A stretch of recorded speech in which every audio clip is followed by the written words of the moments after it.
Alors, bonjour à tous. Aujourd'hui, nous continuons notre lecture du catéchisme de l'Église catholique et nous en sommes rendus à la question numéro 204 du compendium qui est: quel rapport y a-t-il entre la résurrection du Christ et la nôtre? Eh bien, de même que le Christ est vraiment ressuscité des morts et vit pour toujours, de même il nous ressuscitera tous au dernier jour, avec un corps incorruptible. Ceux qui ont fait le bien ressuscitant pour entrer dans la vie, et ceux qui ont fait le mal ressuscitant pour être jugés, nous dit l'Évangile selon saint Jean, chapitre 5, verset 29. Et donc pour étayer ce propos, prenons les paragraphes 998, 1002 et 1003 du catéchisme de l'Église qui nous disent ceci.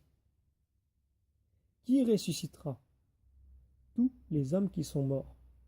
Ceux qui ont fait le bien ressusciteront pour la vie, ceux qui auront fait le mal pour la damnation. Donc voir notamment aussi Daniel, chapitre 12, verset 2. S'il est vrai que le Christ nous ressuscitera au dernier jour, il est vrai aussi que d'une certaine façon, nous sommes déjà ressuscités avec le Christ. En effet, grâce à l'Esprit Saint, la vie chrétienne est, dès maintenant sur terre, une participation à la mort et à la résurrection du Christ. Ensevelis avec le Christ lors du baptême, vous en êtes aussi ressuscités avec lui, parce que vous avez cru en la force de Dieu qui l'a ressuscité des morts.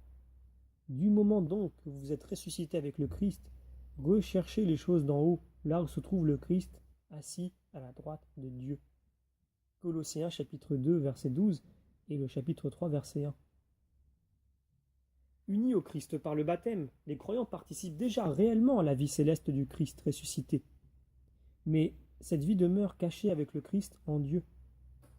Avec lui, il nous a ressuscités et fait asseoir aux cieux dans le Christ Jésus.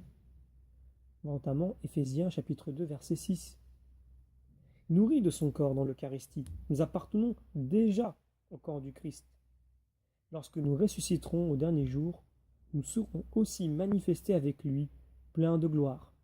Colossiens chapitre 3 verset 3.